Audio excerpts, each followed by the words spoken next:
Bonjour à toute l'église, bonjour à tout le monde. Alors on est maintenant en direct sur les réseaux. On salue les internautes. Merci de nous avoir rejoints. Ce matin, il y a un peu de monde. Il y a des enfants, il y a une agape. Alors il y a un peu d'agitation partout. Et voilà, on voulait prendre aussi le temps de bien s'installer. Alors bienvenue à toute l'église.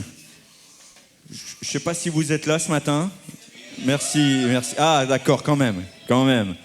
On va faire du bruit pour notre Seigneur, on va chanter, on va louer, on va élever un parfum d'adoration. Ce matin, on va glorifier Dieu. Amen. Alors, est-ce qu'on va chanter assis? Est-ce qu'on va rester installé sur nos chaises? Ou est-ce qu'à la rigueur, on peut se lever, on peut danser, on peut bouger, on peut s'exprimer librement devant Dieu, comme David le faisait? Voilà, soyons libres devant lui. Alors, si vraiment tu veux rester assis, tu as le droit. Mais oui, c'est ça. Si tu veux vraiment rester assis, tu peux. Et puis, il y a des gens pour qui c'est difficile de rester debout longtemps. Mais si tu peux rester debout pour louer Dieu, alors c'est mieux. Voilà. Après, il y en a qui sont debout dans leur cœur. Et ça, c'est l'essentiel. Voilà. On va louer Dieu, les amis, ensemble. Je vais laisser la place à Cyril, qui va conduire ce temps de louange. Bonjour à tous. Bonjour à tous. Bonjour aux internautes. Alors on va faire quelque chose comme si une journée spéciale, enfants, présentation d'enfants. Je vais faire venir tous les enfants. Est-ce qu'ils peuvent venir? Ils vont vous saluer ce matin. Tous les enfants, est-ce qu'ils peuvent venir? Allez, venez. Avec les parents, s'il n'y a pas la pression, si vous n'avez pas de pression. Allez, venez, on passe par là, venez. Allez, viens.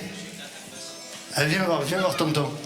Viens, on a mis la même chemise, vous avez vu? Dimanche dernier, il voulait jouer de la guitare. Je lui ai dit, tu sais quoi, dimanche prochain, je te fais monter sur scène et tu vas jouer de la guitare. Regarde. Est-ce qu'on peut dire bonjour à l'église ce matin? Est-ce que vous pouvez dire bonjour? Bonjour. Et on va dire bonjour à la caméra là-haut. Bonjour. C'est des acteurs, mais je peux vous dire que c'est le top du top. Alors vraiment, on veut vraiment vous accueillir. On avait vraiment cette image que les enfants nous accueillent aussi. Les enfants nous accueillent parce qu'il faut être comme un enfant pour entrer dans le royaume de Dieu, dans la simplicité de cœur. D'accord? Eux sont simples. Regardez comme ils sont beaux.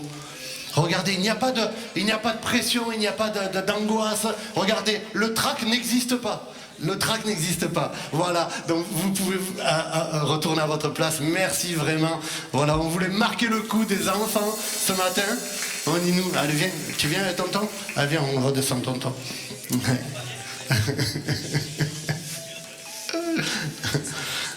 Ah, vous avez vu, c'est des artistes parce qu'ils veulent jouer. Voilà, on attend peut-être que tout le monde arrive. On s'excuse, on a un peu de retard sur notre planning, mais écoutez, c'est la simplicité aujourd'hui. C'est la simplicité de cœur parce qu'on veut être comme des enfants, sans stress, sans pression. Alors vous connaissez.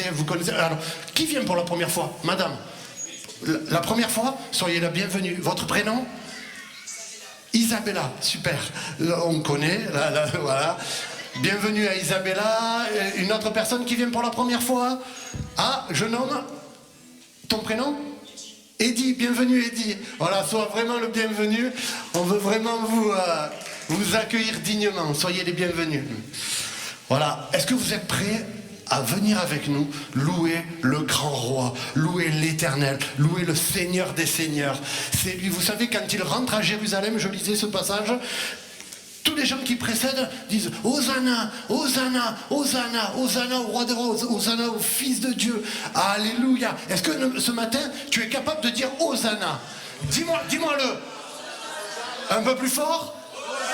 Ah, là ça le fait, là ça le fait. Alors on va chanter ensemble Hosanna.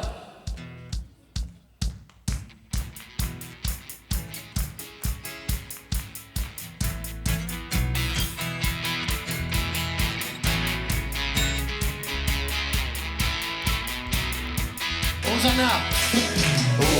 Hosanna. Hosanna. Hosanna.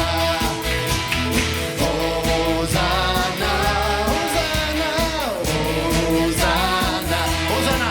Hosanna. Hosanna. Hosanna. Hosanna. Hosanna.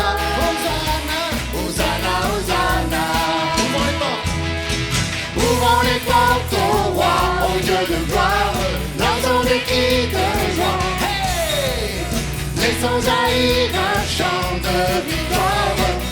Hosanna, Hosanna, Hosanna, Hosanna. Ouvrons les portes. Ouvrons les portes au roi, au Dieu de gloire.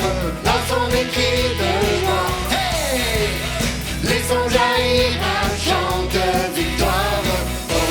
Hosanna, Hosanna, Hosanna, Hosanna. Qui pourra taire notre prière? Notre prière, Dieu est avec nous. Dieu est avec nous. Levons sa bannière. Ouvrons les portes au roi, au Dieu de gloire. Lançons des cris de joie. Hey! Laissons jaillir un chant de victoire. Hosanna, Hosanna, Hosanna, Hosanna. Alors on va arrêter. Alors on a chanté Hosanna ce matin. Est-ce que vous pouvez me faire un cri de joie ce matin? 1, 2, 3. On est reparti alors. Hosanna,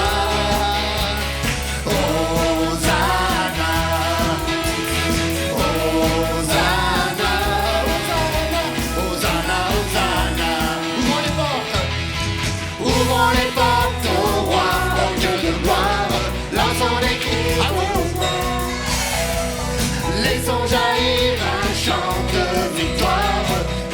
Hosanna, Hosanna, Hosanna, Hosanna. Le premier couplet. Marchons ensemble. Marchons ensemble.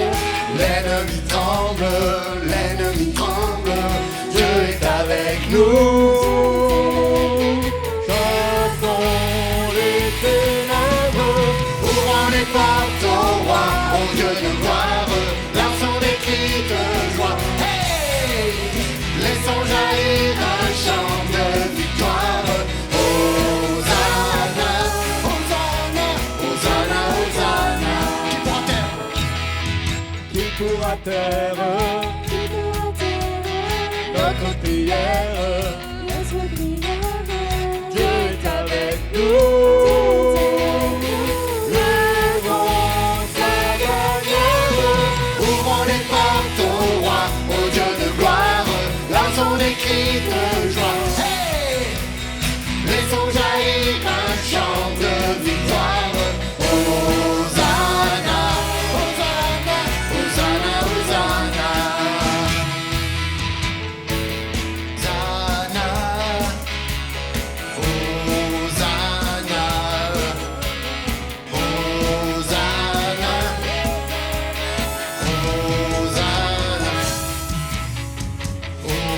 Hosanna,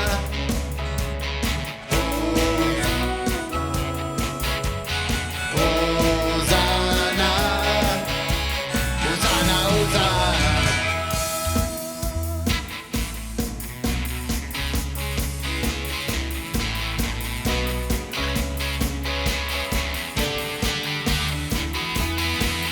Nous voulons chanter, nous unir au roi des anges. Nous voulons chanter, heureux que tu entends quand nous t'exaltons. Louons le nom de Jésus.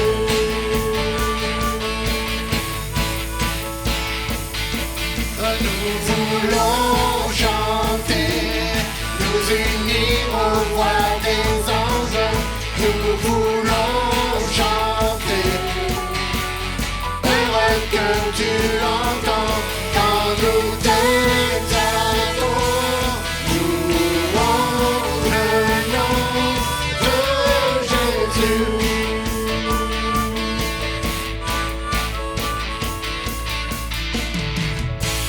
nous pouvons que t'aimer. L'univers est à tes pieds. Tout genou fléchira. Fils de Dieu, tu es le seul. Tu es le seul. Tu es l'amour rédempteur. Le feu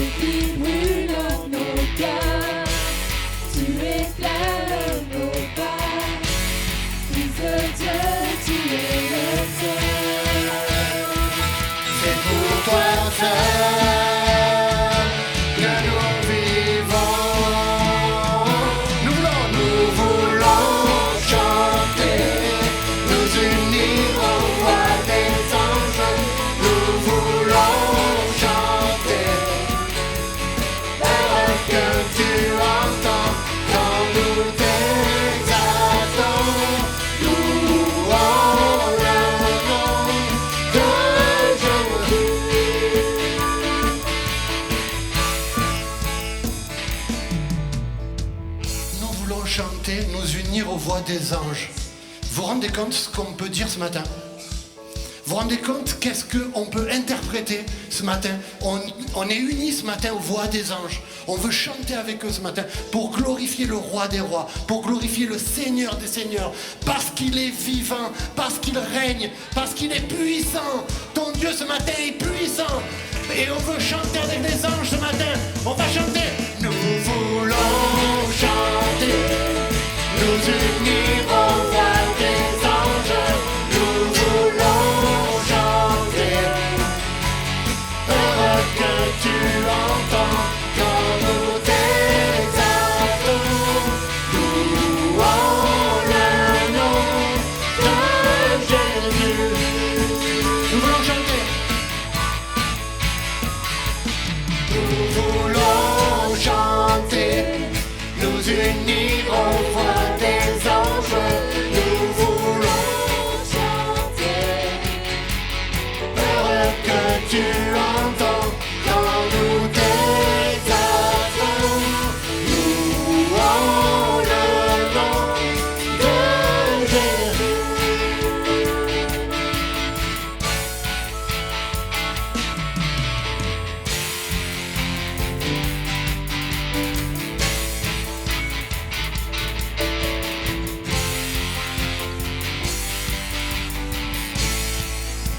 Alléluia. Est-ce qu'on peut applaudir le roi des rois ce matin?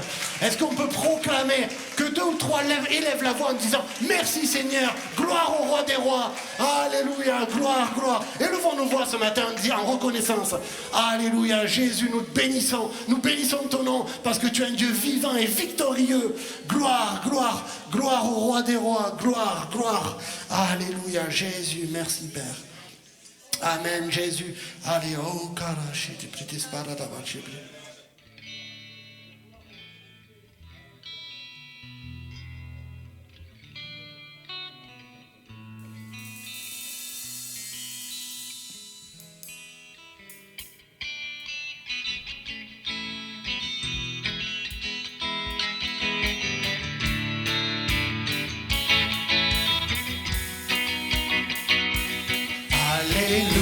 Alléluia, Alléluia,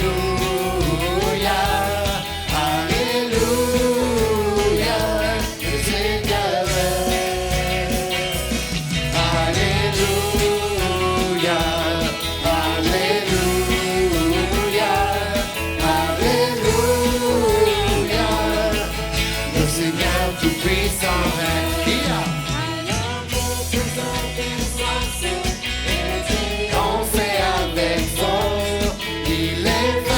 Sur les ténèbres et là-haut, il a brisé toutes nos chaînes, libéré les prisonniers. Par sa grâce nous sommes sauvés. Alléluia,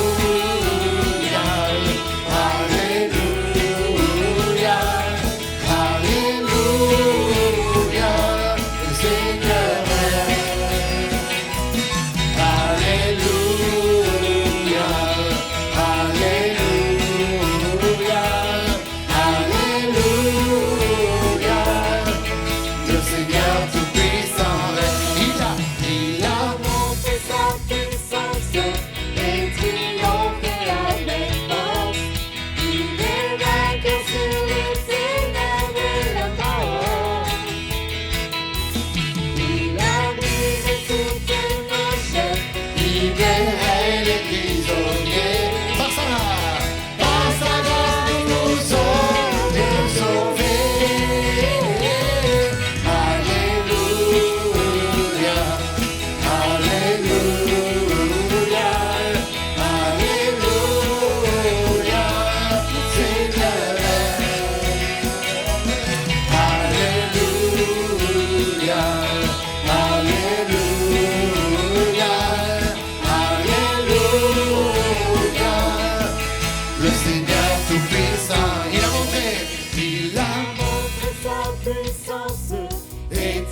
Avec force, il est vainqueur. Il est vainqueur sur les ténèbres et la mort. Alléluia. Il Il a brisé toutes nos chaînes, libéré les plis. C'est par sa grâce ce matin, par sa grâce nous sommes sauvés. Alléluia, Alléluia, Alléluia, le Seigneur. Alléluia, Alléluia, Alléluia, le Seigneur tout-puissant règne. Le Seigneur tout-puissant règne. Le Seigneur tout-puissant règne. Alléluia. Oh, gloire, gloire au Seigneur. Oh, gloire, c'est par ta grâce que nous sommes sauvés ce matin. C'est par ta grâce que tu nous bénis ce matin.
bénis Dieu, oh mon âme, oh mon âme, rends gloire à ton saint nom. Oh, chante comme jamais, oh mon âme, rends gloire à son saint nom. Bénis Dieu, oh mon âme, oh mon âme, rends gloire à son saint nom. Oh, chante acclamé, oh mon âme, rends gloire à son saint nom. Bénis Dieu, bénis Dieu, oh mon âme, oh mon âme, rends gloire à son saint nom. Gloire au roi des rois, oh chante comme jamais, oh mon âme, rends gloire à son saint nom. Rends gloire à son saint nom.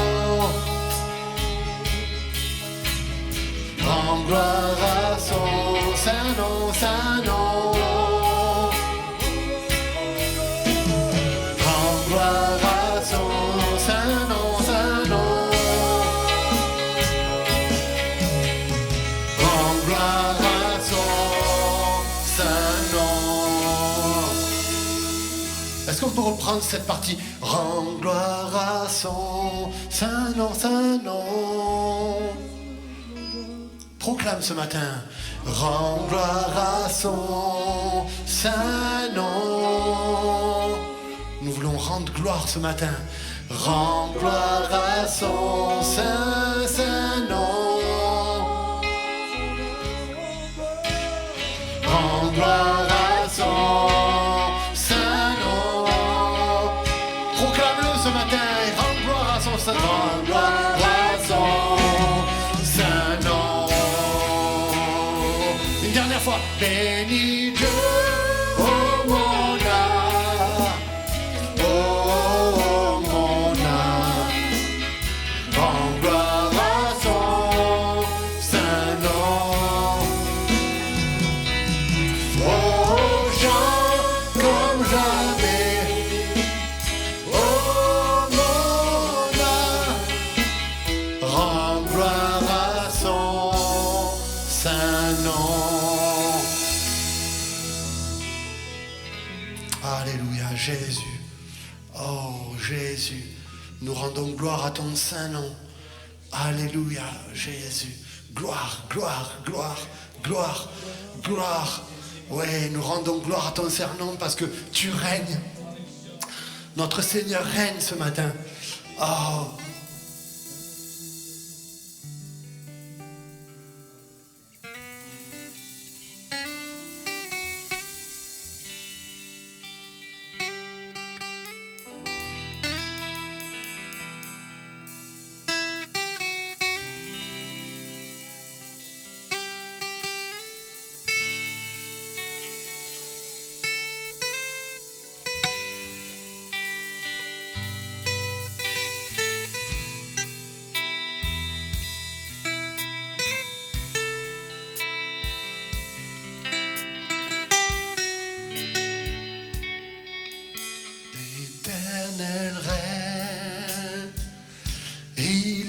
Majestueux, l'Éternel règne, il est saint de fort, l'Éternel règne, il est sur son trône pour la durée des temps, pour la durée des temps. Les puissants dans les lieux célestes,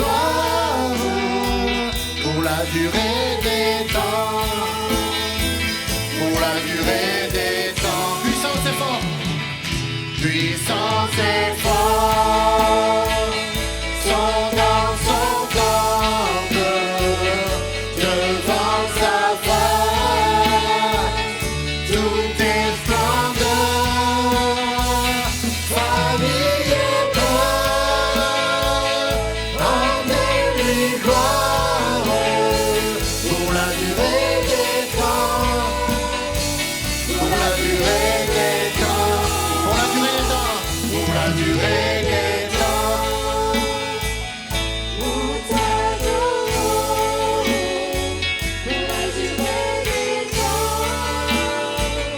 Nous t'exaltons, Car tu es grand et digne de louange, éternel,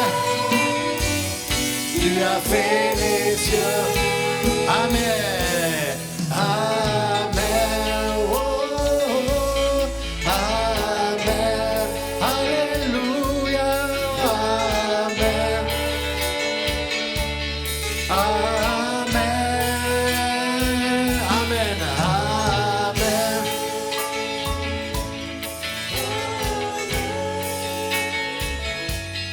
Amen, amen. Puissance et fort sont dans son temple, devant sa face.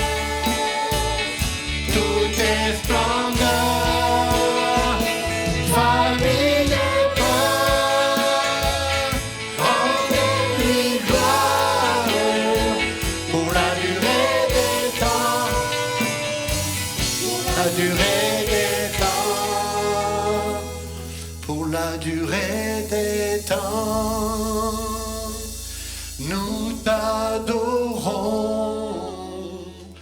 pour la durée des temps, nous t'exaltons, car tu es grand et digne de louange, éternel, tu as fait les cieux. Amen. Alléluia, Jésus. Mon cœur t'adore, Jésus. Tout mon être te loue. Je veux que ma vie te glorifie, Seigneur.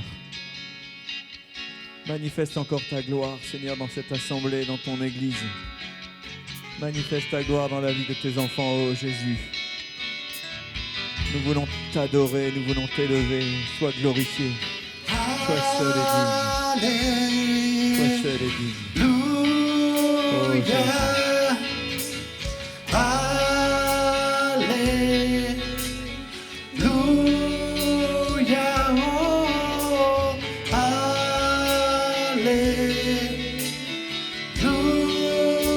alléluia. Jésus. Prends ce chant simple avec nous ce matin.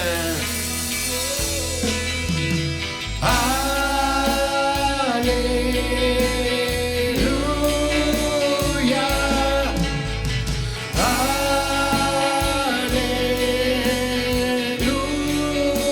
alléluia, oh,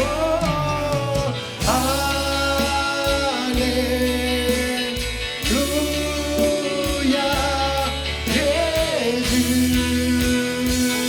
Et lève ta voix une dernière fois ce matin avec ce chant simple. Alléluia.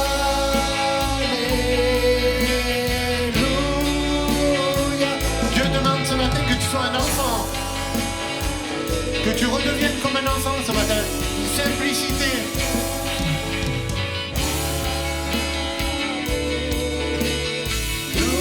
Alléluia, Jésus.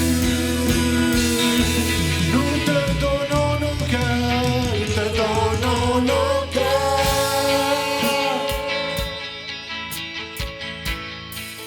Nous te donnons nos âmes.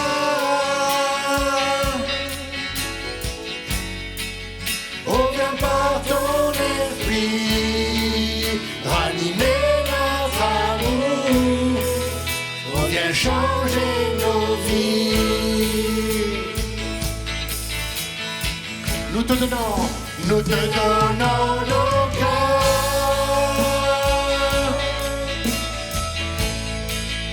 Nous te donnons nos âmes.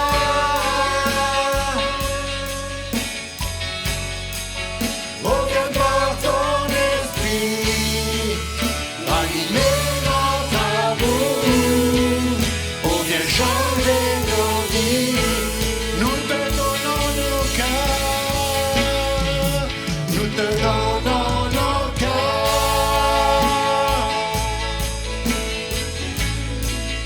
Nous te donnons nos âmes.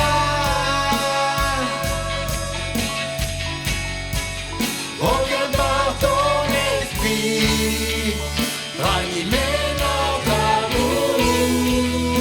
Oh, viens changer nos vies.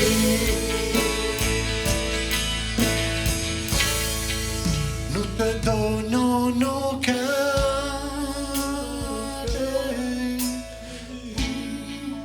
Nous te donnons nos âmes.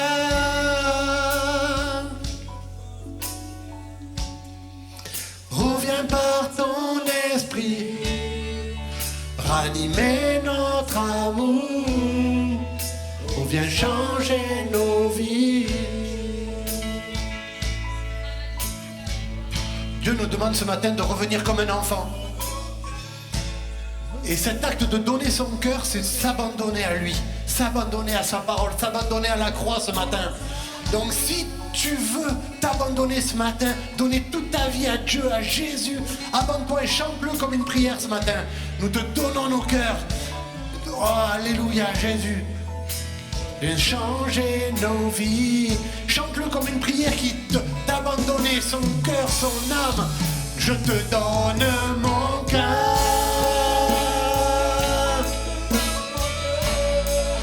Je te donne mon âme.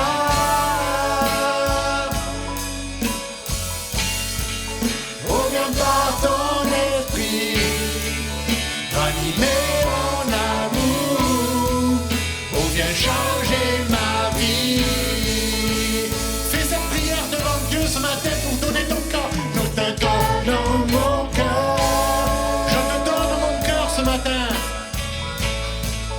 Je te donne mon âme. Parce que tu es le roi des rois ce matin. Oh, viens par ton esprit, ranimer mon amour. Oh, viens changer ma vie. Tous ensemble, sans musique, je te donne mon cœur.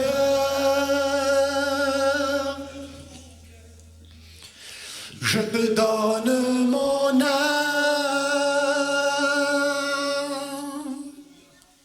Oh, viens par ton esprit, ranimer mon amour. Oh, viens changer ma vie. Amen, Jésus. Je vous invite à vous asseoir.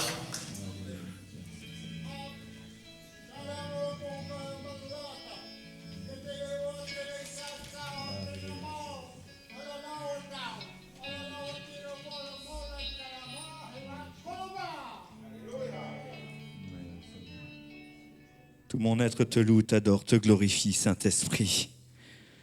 Mon âme célèbre ta grandeur. Mon âme exalte ton saint nom. Alléluia, Jésus, tu es merveilleux. Tu es merveilleux. Notre Dieu est un Dieu merveilleux. Amen.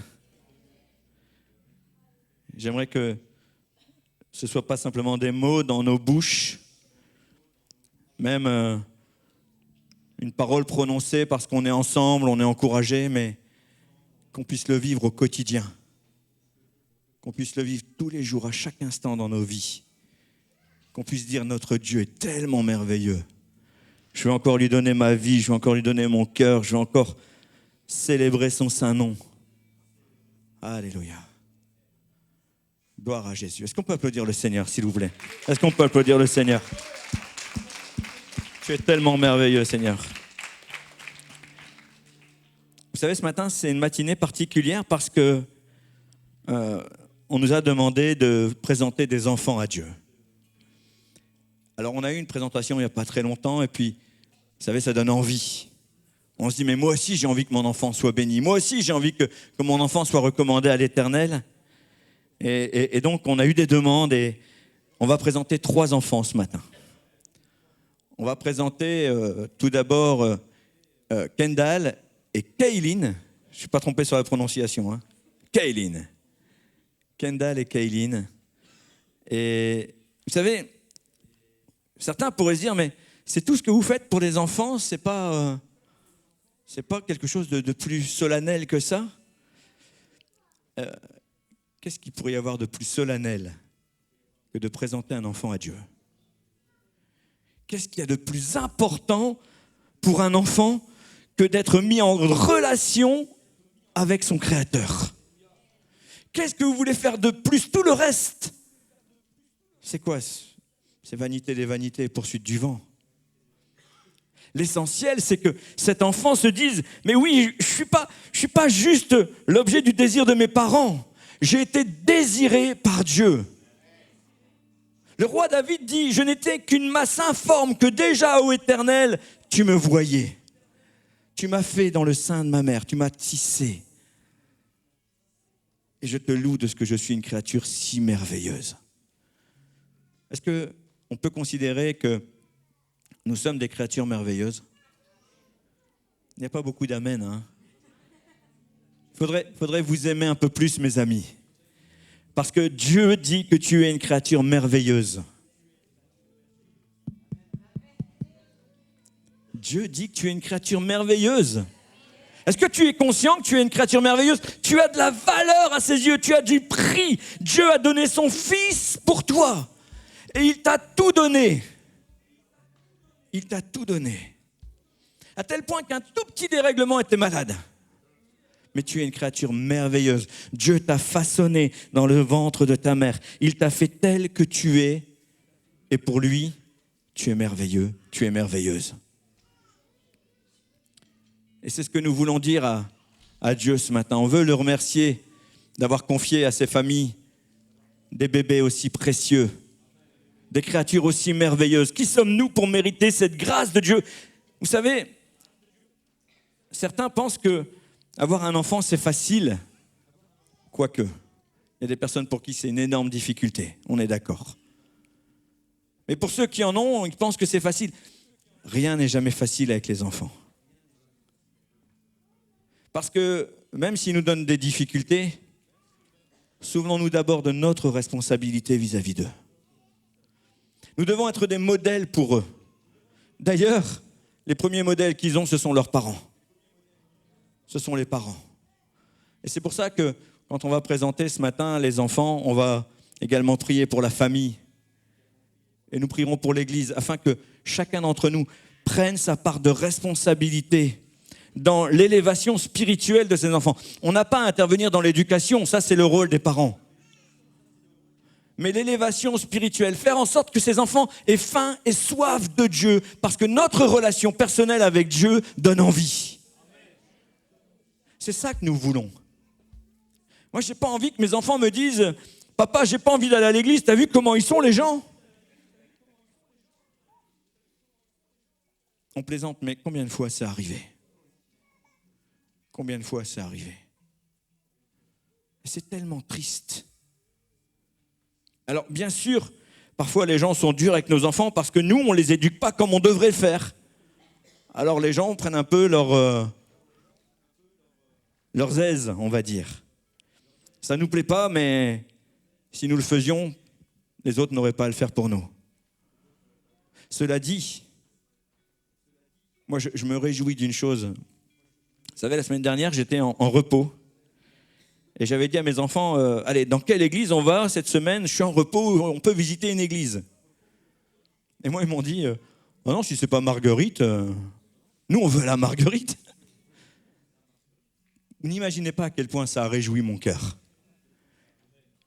Ils se sentent bien ici. Et je vois des enfants ici qui se sentent bien. Je vois le petit Eden, là, il marche comme ça. Ici, c'est sa maison, Eden. Je vois les enfants en général ici sont heureux. Et ça, c'est une bénédiction. Nous réussissons quelque chose, mes amis. On leur donne le plaisir de venir à l'église. Et j'aimerais que toute leur vie, ils se souviennent que venir à l'église, c'est un plaisir. C'est une grâce, c'est un cadeau, mais c'est aussi un plaisir. Parce qu'on a un Dieu qui aime nous faire plaisir. Amen. Alors je vais demander à toute la famille de Kendall et Kaylin de s'approcher avec les enfants. Alors, quand je dis toute la famille, oui, j'invite toute la famille, mais si vous voulez rester à votre place, ne vous sentez pas obligé de quoi que ce soit. Ne vous sentez surtout pas obligé de quoi que ce soit. Et j'ai demandé à Dylan, à Axel, à Cyril de me rejoindre. On va prier pour les enfants, on va prier pour la famille et on va également prier pour l'église, s'il vous plaît. Ensuite, on présentera Yaren, la fille de Madison et de Sino. On bénira cet enfant. On aura une petite surprise, vous verrez. Mais il y aura également un chant interprété par la famille pour Yaren et Kendall. Pour Kaylin et Kendall, pardon. Ça va aller. Alors je vais descendre et puis on va prier pour les familles, on va prier pour les enfants. On commence par qui? Kaylin. Tu viens avec moi, ma chérie? Vas-y, maman. Allez, viens. Bonjour. Bonjour. Moi, c'est Fred. Voilà. Elle n'est pas très rassurée. Hein. Voilà. Est-ce qu'on peut se lever, s'il vous plaît? Et si vous pouviez tendre vos mains symboliquement vers Kaylin et demander toute la bénédiction de Dieu. Alléluia, Père éternel. Quelle grâce, Seigneur, d'avoir un enfant. Quel cadeau merveilleux, quelle responsabilité tu nous donnes. Nous voulons ce matin te présenter, Kaylin, et te demander, Seigneur, que dans sa vie, tu puisses lui montrer chaque jour à quel point ton amour pour elle est incommensurable. Qu'elle puisse à chaque instant réaliser, Seigneur, que tu es là. Dans les bons moments comme dans les pires, qu'elle puisse se souvenir que l'Éternel veille sur elle. Seigneur, nous te présentons Kaylin ce matin avec cette conviction, cette certitude. C'est que ta main n'est pas trop courte pour la garder. Seigneur, encourage-la à te chercher tout au long de sa vie. Encourage-la à marcher dans tes voies et à briller pour toi. Au nom de Jésus. Amen.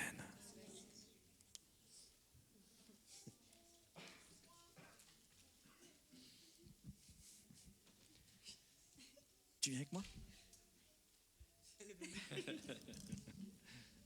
Oups là.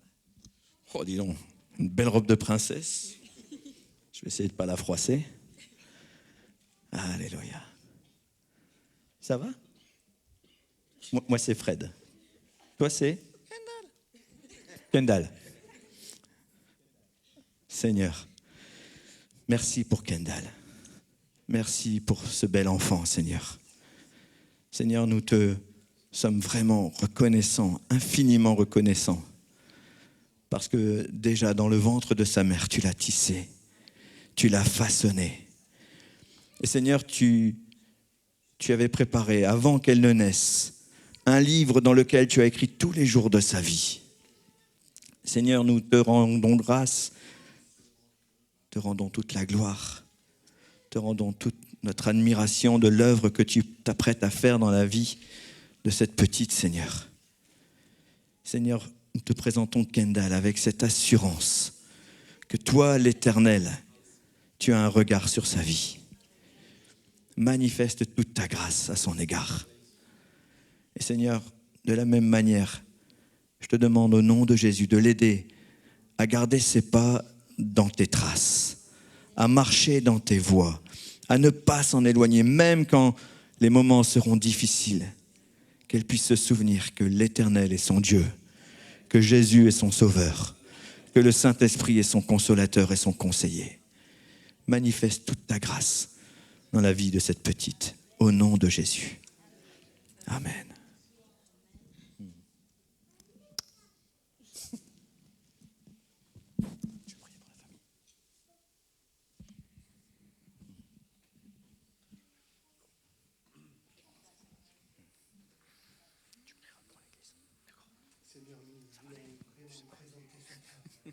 Présenter ses enfants. Oui, C'est Jésus. petit, c'est grand, c'est moyen. Oh Seigneur, nous voulons vraiment les mettre dans un cocon de ta protection. Dans ta protection. Quand on était enfant, on chantait ce chant, tu es comme une protection pour nous. Tu raffermis mes pas, tu me préserves. Mon cœur est simple devant toi.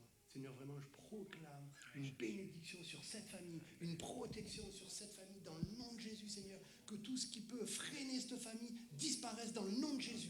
Au nom de Jésus, tu proclames ta grandeur dans cette famille. Merci, Père, parce que tu réponds à la prière. Amen. Amen. Sois loué, Jésus. Alléluia. Merci, Seigneur. Seigneur, merci pour ces temps. Merci pour ce matin, pour cette matinée, Seigneur. Nous voulons, Seigneur, ensemble, être des modèles dans l'Église pour les enfants. Que chaque parent, que chaque personne qui est dans cette Église, que nous puissions être des modèles. Amen. Seigneur, pour que les enfants puissent voir, Seigneur, à travers nous, comment, Seigneur, un enfant de Dieu se comporte. Nous voulons vraiment être ces modèles-là. Merci pour ton Église. Oui, parce que c'est ton Église, Seigneur. Merci pour l'Église de Marguerite.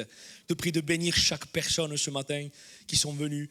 Merci pour tout, Seigneur. À toi revienne toute la gloire, Fils de Dieu. Amen.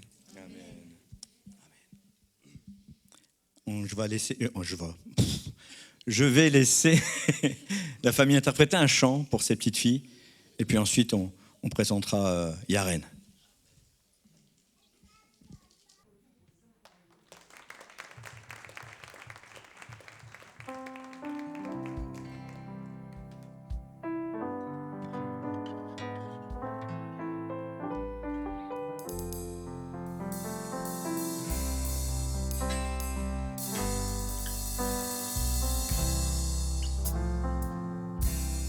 Méprisé et abandonné des hommes,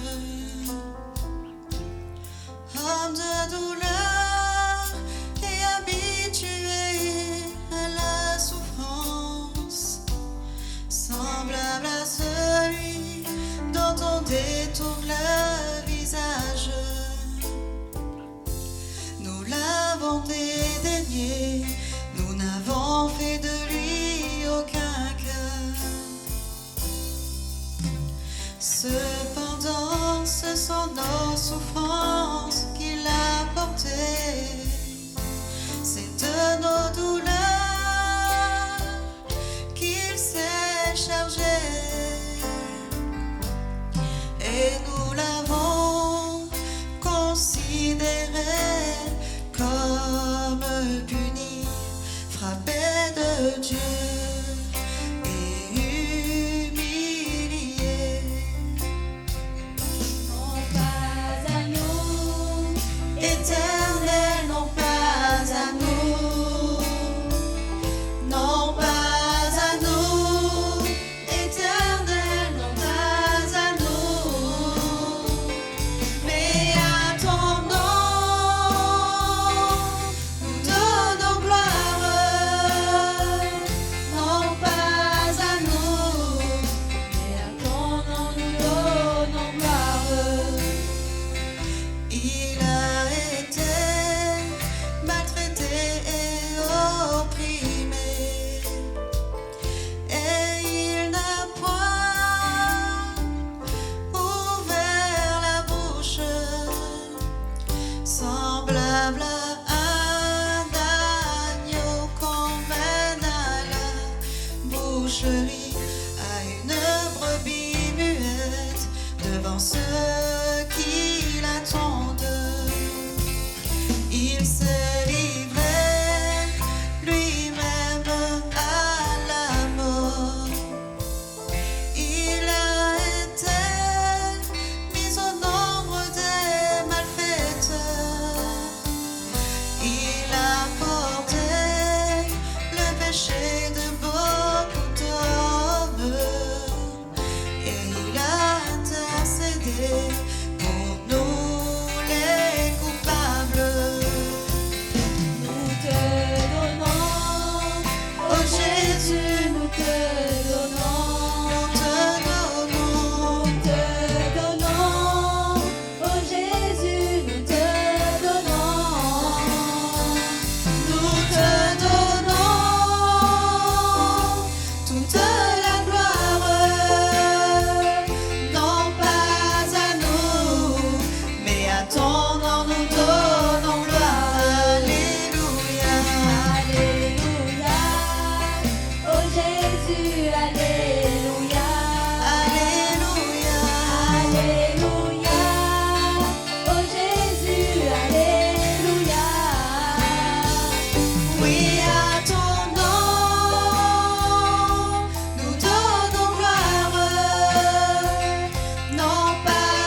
trône en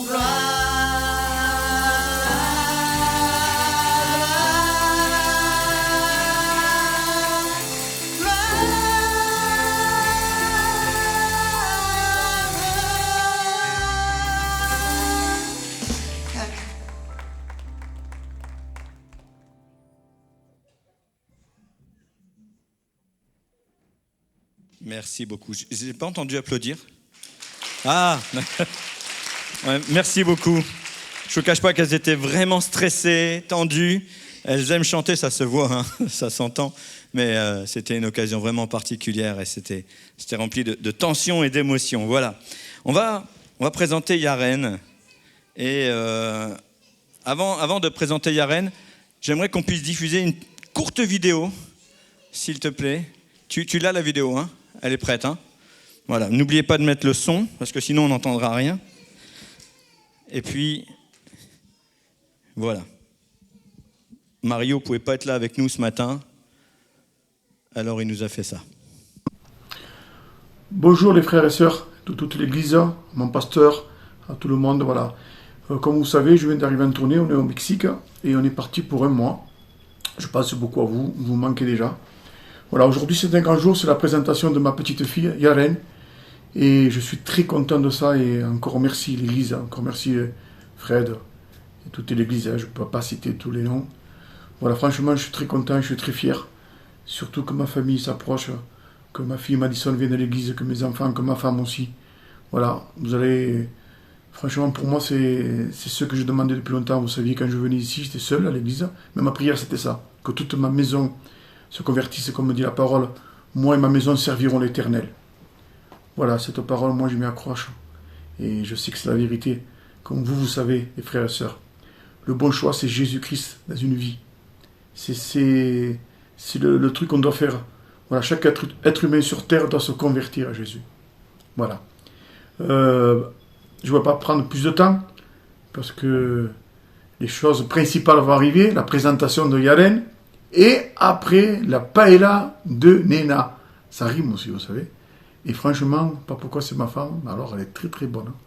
Je ne peux pas dire de me garder un plat, parce que d'ici le 22 mai, ça ne sera pas trop bon.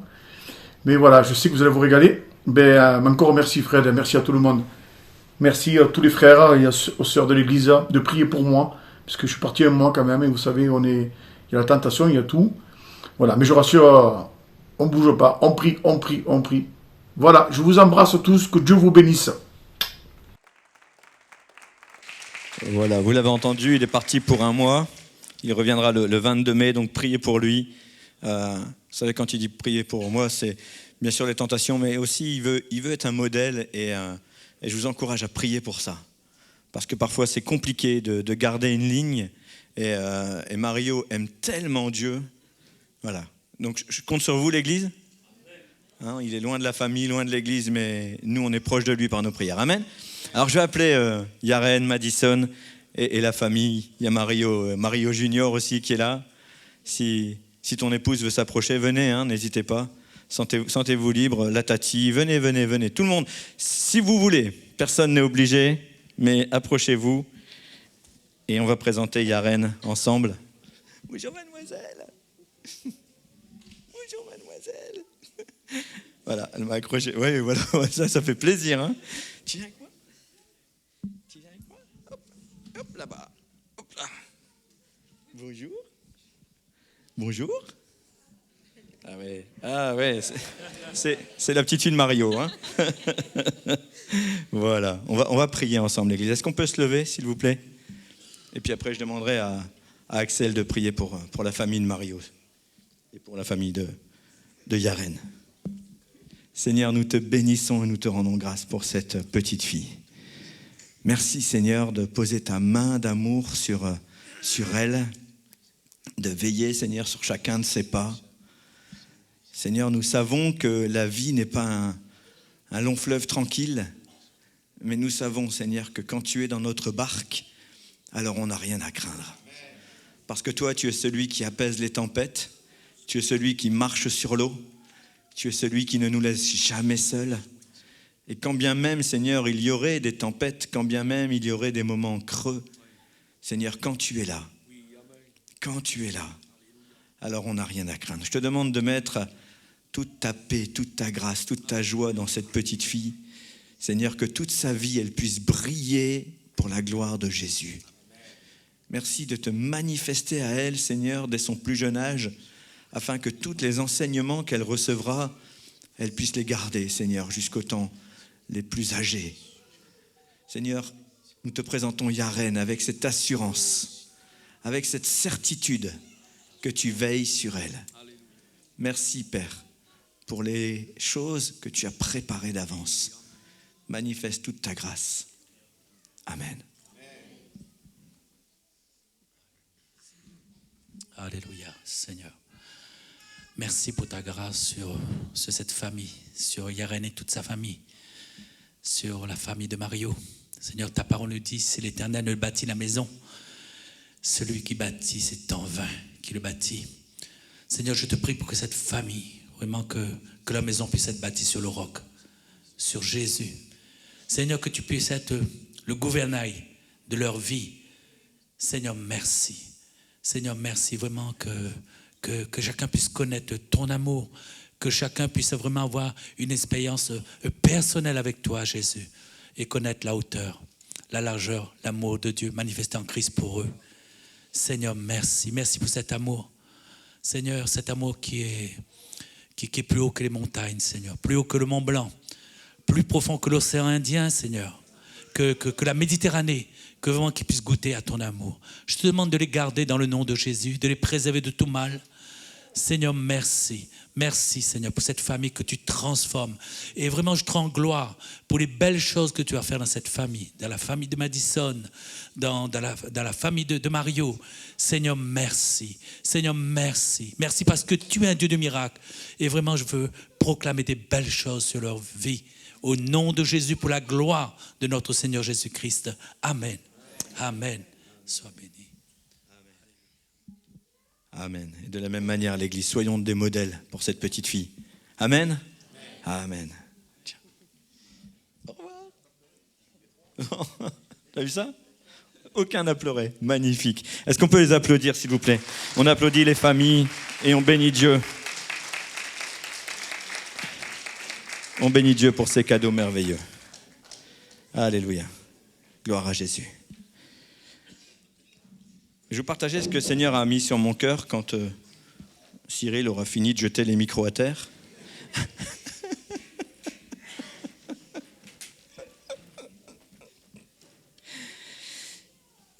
Voilà.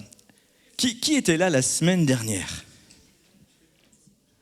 Oui, une grande majorité. Qui n'a pas entendu le message de Dylan la semaine dernière? Eh ben non, moi je l'ai entendu. Je l'ai entendu parce qu'il est en ligne. Et si vous ne l'avez pas entendu, parce qu'il n'y avait pas de son la semaine dernière, on a eu un petit problème technique, mais on a rattrapé ça. Donc il y a du son maintenant sur le culte qui est en vidéo sur YouTube. Hein. Vous pouvez retrouver le culte sans problème. Et ça va un peu fort. J'ai un peu trop de retour, Nico. Si tu peux baisser, s'il te plaît, merci. Merci. Et donc, le message la semaine dernière nous parlait de la joie. Et le pasteur Dylan nous conseillait de la garder précieusement. Quel bon conseil, quel bon message, Dylan. Vraiment, j'ai vraiment aimé ce message. Il m'a encouragé, il m'a fait du bien cette semaine. Et vous savez, c'est un conseil très important, d'autant que la joie est inspirée par quelque chose de merveilleux, de plus grand encore. Quelque chose que Dieu nous décrit dans sa parole et qu'il a appelé l'amour. On va parler d'amour ce matin. On va regarder un peu 1 Corinthiens 13, on va essayer de décrypter ce que l'apôtre Paul veut nous dire au travers de ce passage. Et c'est vrai que c'est presque un message facile, mais en même temps, c'est important de bien comprendre l'amour de Dieu et l'amour tel que Dieu l'envisage pour chacun d'entre nous.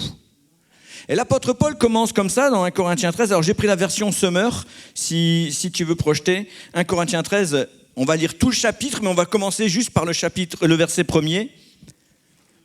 1 Corinthiens 13, verset 1 en Summer. « Supposons que je parle la langue des hommes et même celle des anges.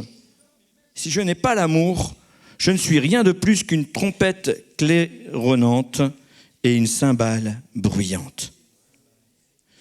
Alors, moi, je ne parle bien que le français. Je me débrouille pas trop mal en ch'ti, mais c'est pas très utile ici. Je m'en sors en anglais, je pense que je ne serais pas perdu si j'allais dans un pays anglophone. Je commence timidement le créole, et le créole antillais, plus précisément le créole martiniquais, parce que le créole haïtien, c'est pas la même chose, pourtant c'est dans les Antilles. Mais j'aimerais pouvoir parler plusieurs langues. Il y a des gens, ils parlent 5, 6, 7 langues. Ma belle-fille, l'amoureuse de mon fils Mike, elle parle 7 langues. Voilà, c'est impressionnant. Moi, je sais pas comment elle fait. Je sais même pas comment elle fait pour pas se perdre dans tout ça. Mais voilà. Vous savez, parler des langues étrangères, ça permet de mieux communiquer. C'est une grâce, c'est une bénédiction. C'est vrai. Mais ici, on nous parle d'une langue différente. L'apôtre Paul me dit que si ce n'est pas pour parler de l'amour de Dieu, si notre langage n'est pas capable de parler d'amour, si ce que nous allons dire n'est pas propre à l'amour, alors dans ce cas-là, ça ne sert pas à grand-chose, quand bien même je parlerai la langue des anges. Vous vous rendez compte ? Parler la langue des anges, je veux dire, je ne sais pas quelle langue ils parlent. Hein. Il y a des gens qui disent au ciel, on parlera français. Alors moi, ça me va très bien. Et quand on leur demande pourquoi, ils nous disent parce que le français, c'est tellement compliqué qu'il nous faudra au moins l'éternité pour l'apprendre. Voilà. On est d'accord. Hein, c'est pas mal. Moi, ça me fait du bien. J'ai pris un peu d'avance. J'aurai pas trop de retard au ciel comme ça. Mais l'apôtre Paul nous dit ça, c'est que quand bien même je parlerai la langue des anges, ça sert à rien si en moi, il n'y a pas l'amour de Dieu. Et il ajoute, on est comme des trompettes claironnantes et des cymbales retentissantes. Et peut-être que vous ne savez pas, mais quand il dit ça, il s'adresse directement aux religieux. Parce qu'à l'époque, on aimait faire du bruit pour la louange et pour l'adoration. Pendant très longtemps, après, ça s'est perdu. Et puis nous, on a repris les évangéliques avec les cymbales, avec les grosses caisses, avec les guitares, avec les basses.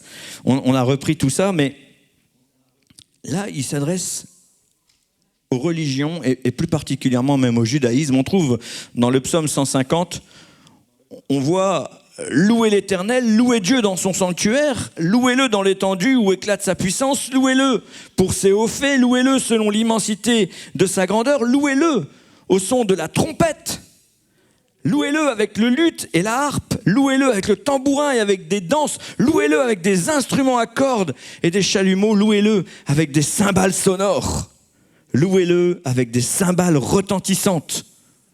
2 fois le mot cymbale. Sonore et retentissante. Que tout ce qui respire loue l'Éternel, louez l'Éternel. Et quand l'apôtre Paul, il dit, si j'ai pas l'amour, je suis une cymbale retentissante, ça veut dire finalement que on peut faire tout un tas de choses pour Dieu sans l'honorer, sans le glorifier. Il n'y a qu'une seule chose qui intéresse Dieu dans ce que je vais faire, c'est l'amour. L'amour qu'il me donne pour les autres, l'amour qu'il me donne pour lui, l'amour dont je vais témoigner, et aucune religion n'est à la hauteur de ça. Je peux faire tout un tas de choses, on peut célébrer Jésus, on peut faire des heures de louange. Si on n'a pas l'amour, ça ne sert à rien. Voilà ce qu'est en train de dire l'apôtre Paul. L'apôtre Paul dit, si je n'ai pas l'amour, je ne suis pas mieux qu'une autre religion. Rien de tel que l'amour. Au verset 2, il dit « Supposons que j'ai le don de prophétie, que je comprenne tous les mystères. » Tous les mystères. Waouh! Et que je possède toute la connaissance. Waouh! Supposons même que j'ai dans toute sa plénitude la foi qui peut transporter des montagnes. Ouais! Si je n'ai pas l'amour, je suis rien. Waouh! Vous vous rendez compte un peu de ce que l'apôtre Paul est en train de dire. Le don de prophétie est un don qui nous permet de parler de la part de Dieu. On est des messagers pour Dieu. On annonce quelque chose aux autres de la part de Dieu. Et pour l'apôtre Paul, c'est l'un des dons les plus importants. Quand vous lisez 1 Corinthiens 14, le verset 1, donc le premier verset du chapitre qui suit l'amour, il nous dit « Ainsi cherchez avant tout l'amour, aspirez en outre aux manifestations de l'esprit et surtout au don de prophétie. » Pour lui, c'est le don le plus important.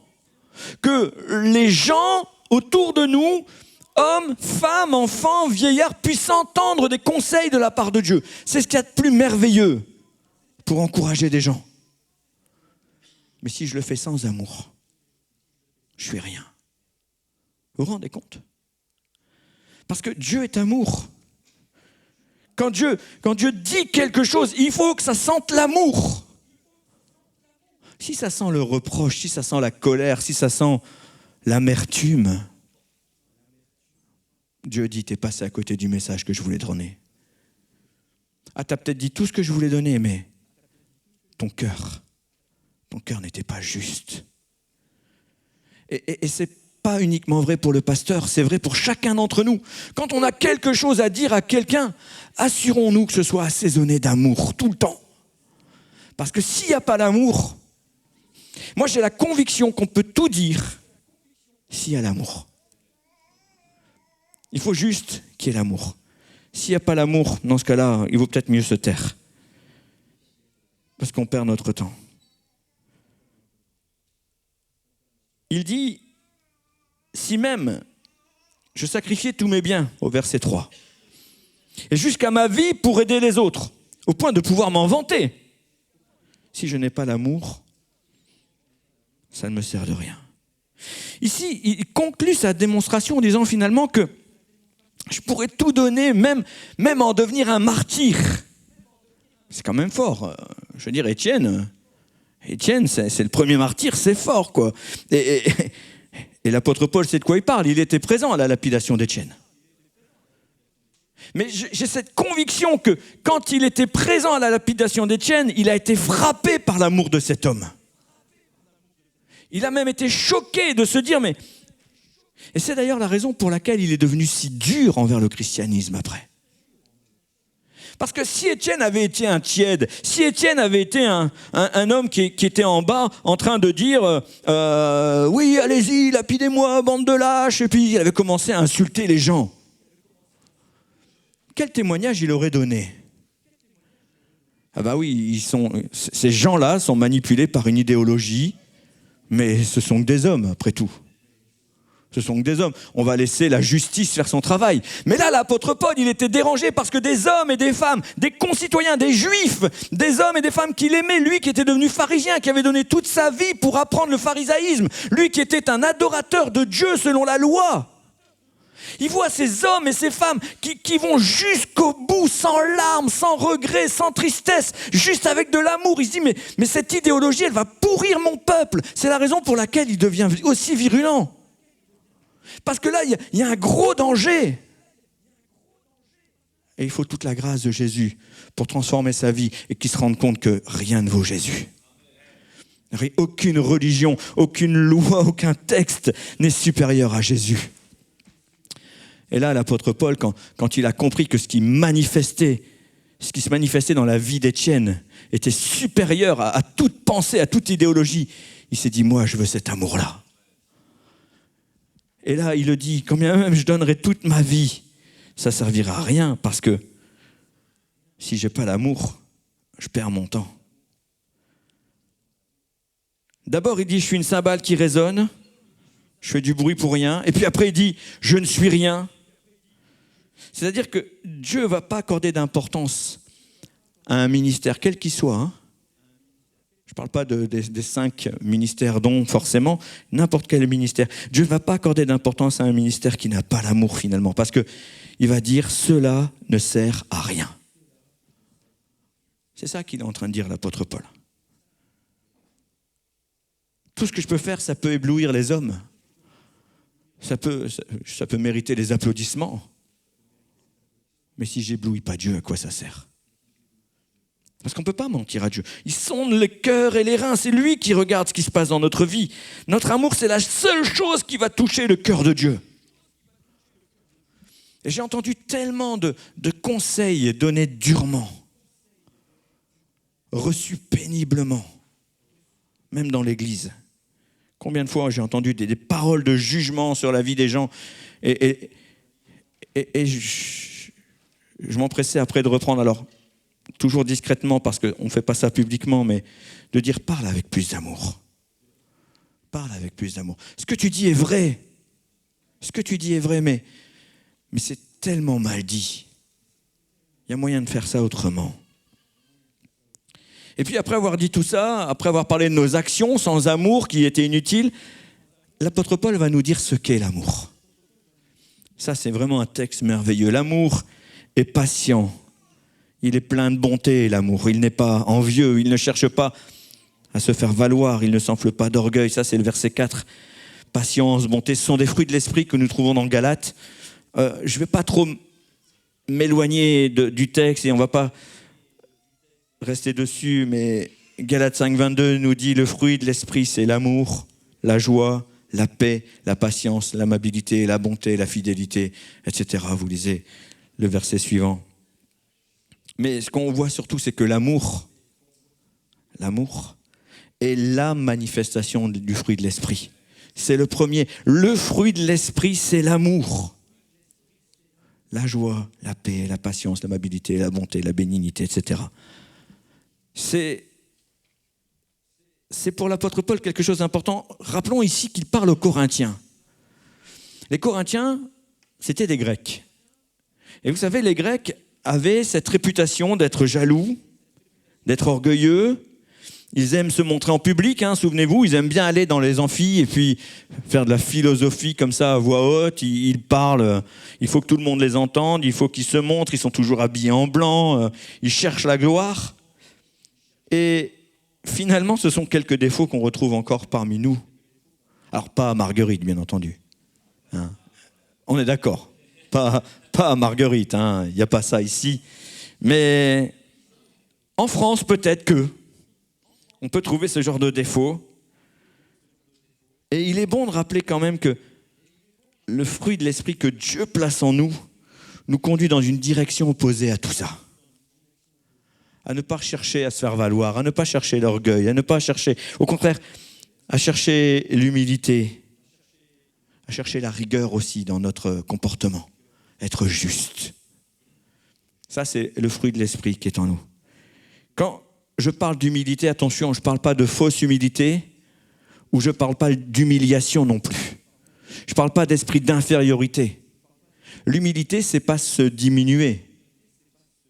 D'accord ? L'humilité, c'est ne pas se vanter. Et ça, c'est important. Nous devons savoir qui nous sommes. J'ai déjà prêché sur l'importance de connaître notre identité en Christ. C'est primordial, mais sachons rester à notre place. Et reconnaissons que tout n'est que grâce. Qu'ai-je que je n'ai reçu ? Quand l'apôtre Paul nous encourage ici, il ne nous demande pas d'être humiliables et de nous humilier à outrance, de nous rabaisser. « je ne suis pas bon, je ne suis pas bien, je suis méchant ». Ce n'est pas ça. Mais simplement reconnaître que sans Dieu, on n'est rien. Et puis il poursuit au verset 5 en disant, en parlant de l'amour, « Il ne fait rien d'inconvenant, il ne cherche pas son propre intérêt, il ne s'aigrit pas contre les autres, il ne trame pas le mal. » Alors je trouve que la barre ici est mise vraiment très haut parce que il faut reconnaître que c'est pas forcément facile de jamais rien faire d'inconvenant, même si on peut en tout cas essayer de faire au mieux. Vous êtes d'accord avec moi ? Ne rien faire d'inconvenant, bon, on peut y arriver. C'est facile même à comprendre, surtout pour nous, les chrétiens du XXIe siècle. On est plutôt instruits maintenant, on sait lire, on sait écrire, on a des moyens de communication qui sont pléthoriques, mais le plus dur quand même, à mon avis, c'est de ne pas chercher son propre intérêt. Compliqué de ne pas chercher son propre intérêt. Qui est capable de ne pas chercher ? Dans tout ce que nous faisons, on cherche forcément, quelque part, notre propre intérêt.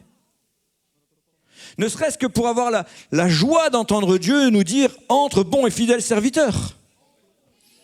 Je veux dire, quand bien même, je ferai des choses qui vont pas servir mon intérêt aujourd'hui, mais si vraiment ça nuit à mon intérêt, est-ce que je vais le faire quand même? Et puis, si j'ai rien à y gagner, mais quand je dis rien, c'est vraiment rien, quoi. Est-ce que je le fais quand même? L'apôtre Paul nous dit que finalement, si on a l'amour, alors oui, on va le faire.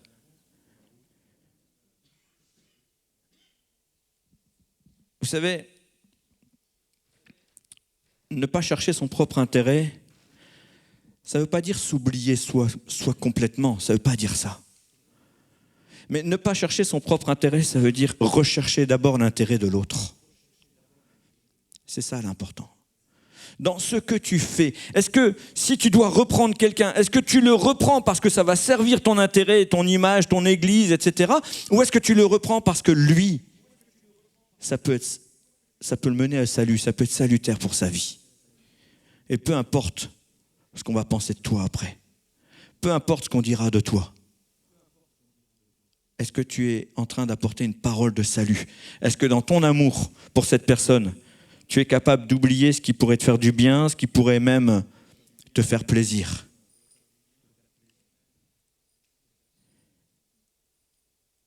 On aimerait tous entendre « Entre dans la joie de ton maître », comme nous dit Jésus dans Matthieu 5, mais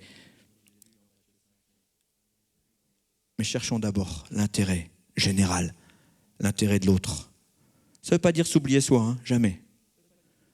Un aveugle ne peut pas guider un autre aveugle. Et on ne peut pas donner ce qu'on n'a pas. Mais avec Dieu, cherchons l'intérêt des autres.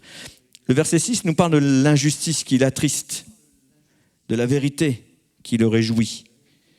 L'injustice attriste l'amour, la vérité réjouit l'amour. Il faut dire que c'est quand même pas toujours vrai non plus, quoi. C'est difficile de ne pas se réjouir quand il arrive malheur à quelqu'un qui nous déteste. Honnêtement. Alors, ok, soit, on peut ne pas s'en réjouir, mais est-ce qu'on va aller jusqu'à s'en attrister? C'est compliqué, hein?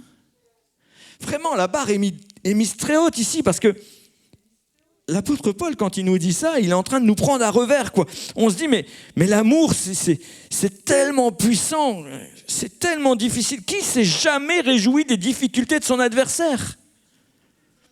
Je veux dire, l'autre jour, je regardais un match de la Coupe du Monde, France-Argentine. L'Argentine était en difficulté et j'étais heureux.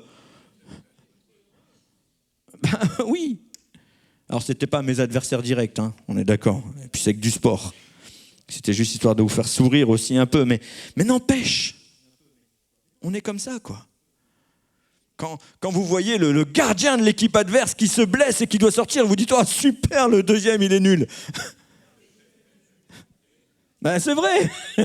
C'est vrai. C'est vrai. Non, c'est pas ce que le Seigneur attend de nos vies, c'est pas ce que le Seigneur attend de nous.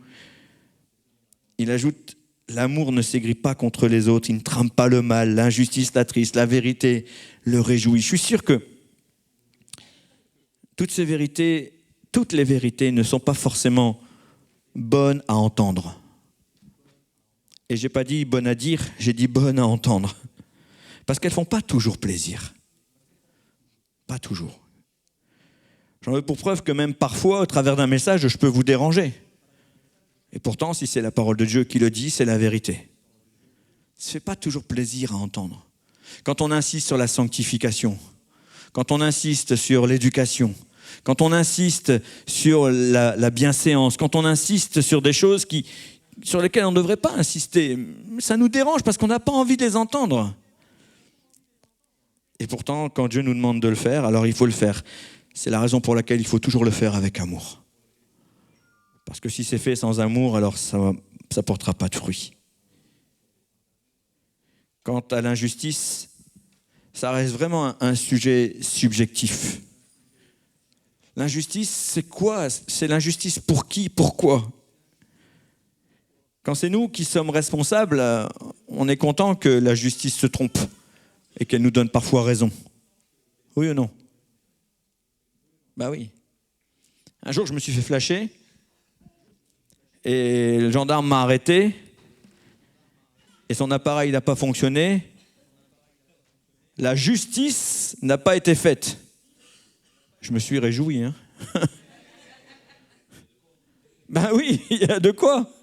Mais je me suis réjoui. L'injustice a fait que j'étais dans la joie.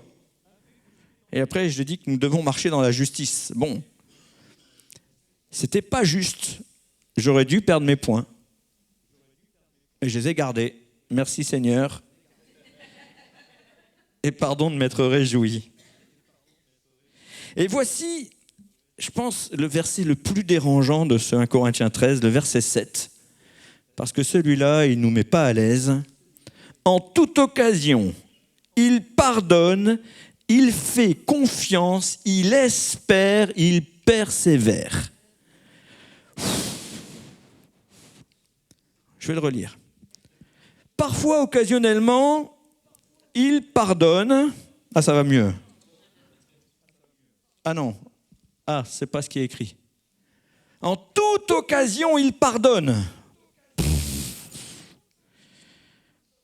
Je pense que ça, c'est vraiment délicat. Est-ce que l'amour, finalement, c'est une faiblesse?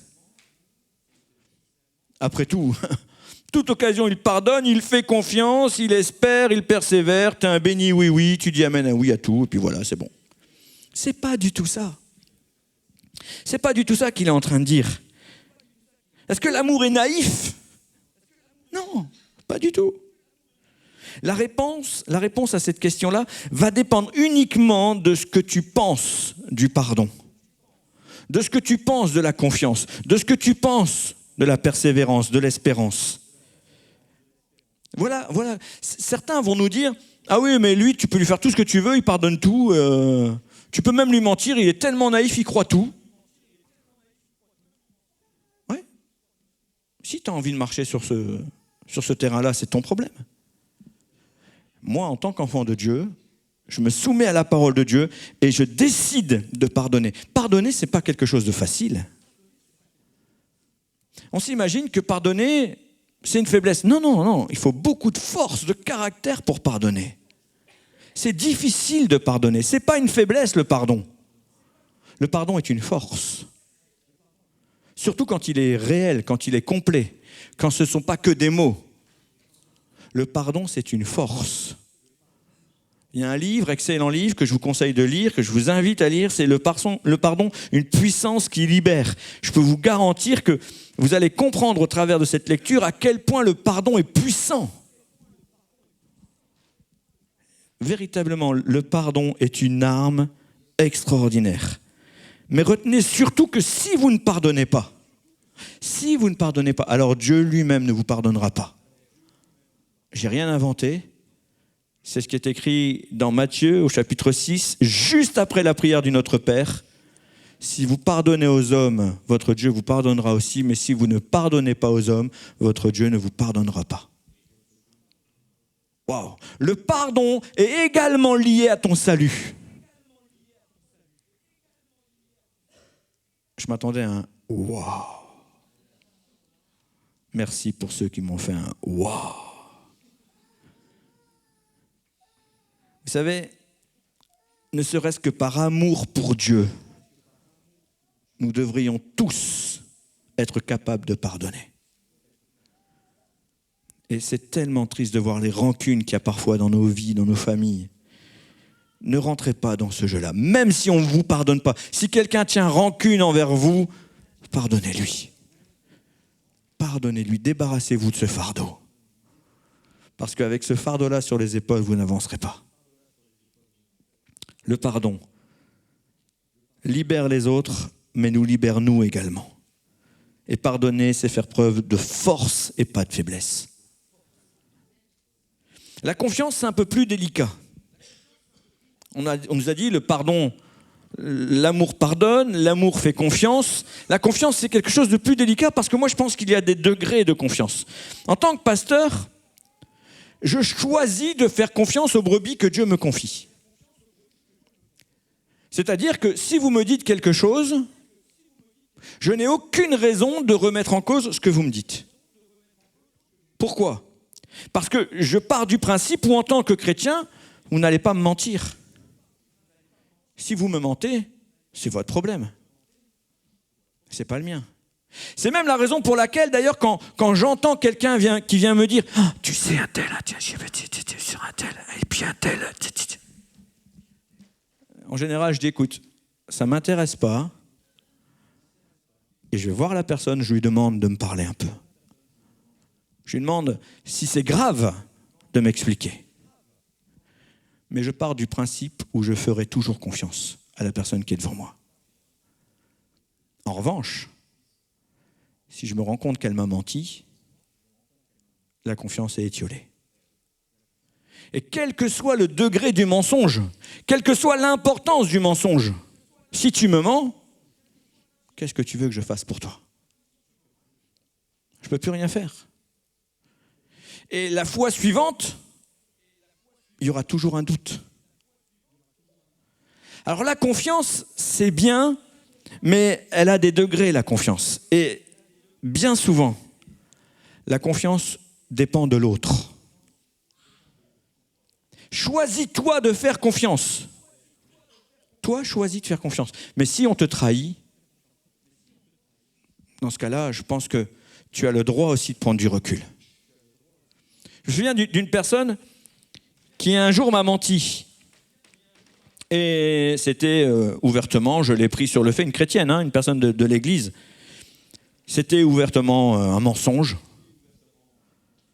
Et je lui ai dit, écoute, tu m'as menti une fois, il n'y aura pas de deuxième fois. Parce que je pense que vous me connaissez, je ne suis pas méchant, je suis même plutôt gentil. Mais si on me ment, je ne peux plus faire confiance. Donc j'ai expliqué ça à cette personne. C'était vraiment des circonstances difficiles, particulières. Elle avait honte d'elle, etc. Donc j'ai dit, écoute, je peux entendre tout ce que tu me dis. Je comprends. Je comprends même pourquoi tu m'as menti. Mais de grâce, plus aucun mensonge entre nous, sinon je ne suis plus ton pasteur. La personne est revenue. On a cheminé ensemble à peu près 6 mois. Et 6 mois après, je me suis rendu compte que le jour où je lui ai dit ça, elle m'a menti. Et je lui ai dit, je ne suis plus ton pasteur. C'est difficile à dire. Je peux vous garantir que c'est difficile à dire. Mais la confiance était ruinée. Je ne peux plus lui faire confiance. Dans ce cas-là, je ne lui demande plus rien. Et elle ne peut rien attendre de moi, puisque je n'ai pas confiance en elle. Un jour, quelqu'un m'a dit, alors que je lui disais, je ne suis pas ton pasteur, il me disait, ah oui, un peu comme Abel et Caïn, quoi. Qui suis-je, moi? Est-ce que je suis le gardien de mon frère quand Dieu demande à Caïn, où est Abel? Est-ce que je suis le gardien de mon frère? Ça n'a rien à voir avec le fait d'être le gardien de son frère ou pas. Si tu as confiance en moi, alors tu me dis les choses et tu acceptes mes conseils.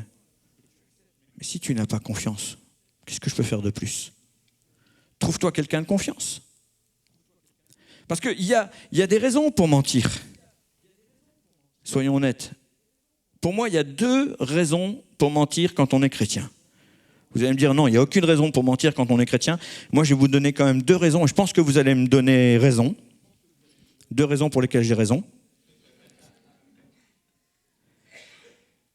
Je pense que soit la personne qui est en face de vous ne ressent pas votre amour et elle a peur de votre jugement. Elle a peur même de votre sincérité. Elle a peur que vous soyez de ceux qui vont répéter. Et dans ce cas-là, elle va vous mentir. Elle se dit, je n'ai pas envie de laisser courir un bruit sur moi. Je n'ai pas confiance. Soit le deuxième cas, la personne ne vous aime pas et elle estime qu'elle peut vous manipuler. Voilà les 2 raisons qu'un chrétien a de mentir. Mais dans les 2 cas, il y a un problème et le problème n'est pas toujours du côté où on pense. Si la personne pense qu'elle peut vous manipuler, le problème est chez elle. Mais si la personne pense que vous êtes de ceux qui vont répéter, de ceux qui vont juger, le problème, il est chez vous. Et c'est important de savoir comment les autres nous voient, comment les autres nous anticipent. On doit savoir se remettre en question à l'occasion. Ok, tu m'as menti, mais peut-être c'est de ma faute. Qu'est-ce que j'ai fait de mal pour que tu me mentes?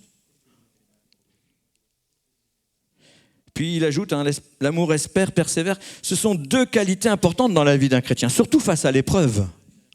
Face à l'épreuve, eh bien, ne baissons pas les bras. C'est avant tout par amour pour Dieu qu'on ne va pas baisser les bras. D'autant que, on nous l'a répété la semaine dernière, Dieu renouvelle sa joie en nous. Il y a l'épreuve, mais il y a la joie. Et tant qu'il y a la joie, tant qu'il y a la paix, Dieu est avec toi. Alors, ton amour va persévérer. Ton amour ne va pas baisser les bras. Ton amour va continuer d'espérer. Et ça, tu le fais par amour pour Dieu. Sans vouloir juger ou pointer du doigt. Et encore une fois, entendez bien ce que je veux dire, ce n'est pas un jugement. Mais je pense que celles et ceux qui lâchent Dieu, après avoir cheminé avec lui, celles et ceux qui lâchent Dieu, c'est qu'à un moment donné, il y a eu une faiblesse dans leur amour pour Dieu. Et je dis ça sans jugement, mais je dis ça pour que nous puissions discerner à nous, qui voulons aller les chercher, ces brebis égarées. C'est une clé pour nous, de comprendre qu'il y a une faille dans l'amour pour Dieu. Il ne faut pas les juger en disant « ouais, t'aimes pas Dieu ». Non, ce n'est pas une parole d'amour, ça. Mais en leur disant peut-être où est-ce que Dieu a failli dans ta vie. Et trouve les réponses dans la parole de Dieu pour ramener cette brebis égarée sur le chemin qui mène à la vie éternelle. C'est ça l'essentiel. Moi, je veux dire, je connais des gens qui ont lâché la main de Dieu dans ma propre famille. Des gens qui ont lâché la main de Dieu. Mais c'est évident, à un moment donné, ils ont perdu leur amour pour Dieu. Tu ne peux pas lâcher la main d'un Dieu comme ça. Moi, je ne peux pas imaginer un seul instant lâcher la main de Dieu. Que Dieu m'en garde. On doit en tenir compte. C'est une clé dans nos échanges. Surtout que le verset 8 nous dit « L'amour n'aura pas de fin. Les prophéties cesseront, les langues inconnues prendront fin. Et la connaissance en particulier cessera. » Un jour, tout ce que nous connaissons va cesser. Vous savez ça? Vous vous rendez compte? Mais il va rester quoi? Il y en a qui suivent, hein? Il va rester quoi? L'amour. Il y a déjà des choses qui ont disparu, des choses qui n'existent plus, il y a même des choses qui ne servent plus à rien. Qui a encore un lecteur cassette à la maison? On a plein de cassettes avec des messages derrière, si ça intéresse quelqu'un. Voilà, avant qu'on les jette, hein, vous faites signe. Je vous les offre. Hein? Je ne vous les vends même pas, je vous les offre. Il y a tout un tas de choses qui ont disparu, qui ne servent plus à rien, mais l'amour demeurera pour l'éternité. Vous savez pourquoi? Parce que Dieu est amour. Parce que Dieu est amour. Et l'apôtre Paul ne s'arrête pas là, il dit au verset 9, « Notre connaissance est partielle et partielles sont nos prophéties. » Certains s'imaginent tout savoir, sous prétexte qu'ils ont eu une révélation particulière, ça y est, c'est les rois du monde. Ils savent tout, ils connaissent tout, ils sont parfois imbus de leur personne, ils vous rabaissent, ils vous jugent, parce qu'ils ont eu une révélation. Dieu leur a accordé une grâce, alors waouh! On n'a plus rien à leur dire. Mais non, tout ça c'est partiel. Et tout ce que tu as, c'est que grâce, surtout dans les choses de Dieu, qui peut prétendre connaître et comprendre Dieu parfaitement? Je vois Katia qui fait... Ah, c'est pas possible. Dieu nous prend toujours à revers. Dieu est tellement saint, tellement au-dessus de toute chose. Vraiment. Et si je connais certaines choses plus que toi dans un domaine, je suis sûr qu'il y a plein de domaines dans lesquels tu connais des choses plus que moi. Évidemment. Même les plus grandes intelligences n'arrivent pas au talon de Dieu. Je ne parle pas de sa cheville, hein. Je parle du talon. Paul nous rappelle que Jésus va bientôt revenir et tout ce qui est partiel, ça va cesser. Au verset 10, « Le jour où la perfection apparaîtra, ce qui est partiel cessera. » Et puis, le verset 11, qui nous ramène un peu à ce qu'on a vu ce matin. « Lorsque j'étais enfant, je parlais comme un enfant, je pensais et je raisonnais comme un enfant. Une fois devenu homme, je me suis défait de ce qui est propre à l'enfant. » Alors, il y a plusieurs choses qu'on pourrait comprendre au travers de ce verset-là. On pourrait se dire, mais c'est quoi? Qu'est-ce qui se passe exactement dans ce verset? Moi, je voudrais rester sur le thème principal de ce chapitre, qui est l'amour. Alors, je vais me référer à Luc, au chapitre 18 et au verset 16. Et je bénis Dieu parce que Cyril l'a cité déjà, ce verset. Jésus, les appelant à lui, dit « Laissez venir à moi les petits enfants, ne les en empêchez point, car le royaume de Dieu est pour ceux qui leur ressemblent. » Alors ici, Jésus nous parle de la foi d'un enfant, et l'apôtre Paul, lui, nous parle de devenir adulte. On doit suivre qui? Parce que c'est la parole de Dieu. Alors certains vont dire, il faut suivre Jésus, parce que Paul, c'est moins que Jésus. D'accord, mais c'est quand même la parole de Dieu. C'est quand même la parole de Dieu. Laissez venir à moi les petits enfants. Jésus, ici, nous parle de la foi d'un enfant, mais ça ne doit pas empêcher l'idée du perfectionnement. La foi doit rester simple. La foi de l'enfant doit rester en nous. Il ne faut pas que devenir un adulte nous éloigne d'une foi simple. J'ai la tristesse de constater que certains grands théologiens qui ont étudié la parole de Dieu, qui ont étudié la Bible, en ont perdu la foi. Ils aimaient Dieu, ils étaient chrétiens, ils se sont engagés dans des études et à force de chercher, ils ont tout rationalisé. Et la foi affaiblit. Et c'est ce genre d'homme ou de femme à qui vous allez dire qu'on peut prier pour les malades et que les malades seront guéris. Ils vont dire oui, mais tu sais, dans la parole de Dieu, il est écrit dans tel livre, tel chapitre, tel verset, alinéa B. Et ils vont vous chercher le petit verset qui vient éteindre leur foi. Il ne faut pas que ta connaissance, il ne faut pas que le fait que tu deviennes un adulte, un homme plus affermi dans les choses de Dieu, te fasse oublier la foi que tu avais quand tu étais un enfant spirituel. Le jour où tu as donné ta vie à Jésus, Jean nous dit, j'ai contre toi que tu as perdu ton premier amour. Ne perdons pas ce premier amour d'une foi simple, d'une foi qui se tourne vers Dieu en toutes circonstances, d'une foi qui balaye les raisonnements. C'est important de devenir un adulte spirituel, bien sûr, mais ça ne doit pas venir éteindre ta foi. Il ne faut pas que ta foi soit impactée négativement par ta maturité. Il faut que ta maturité vienne enrichir ta foi.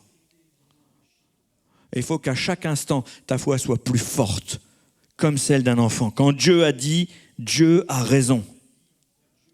Dieu a raison. Certains vont se dire, oui, mais bon, il faut ramener parfois les choses terre à terre, quoi. Je suis malade, Dieu me dit que je suis guéri, mais moi je sais que je suis encore malade. Qui a raison? Vous avez 4 heures. Non, mais tu es malade et Dieu te dit que tu es guéri. Qui a raison? Est-ce que Dieu se trompe? Est-ce que Dieu te ment? Non.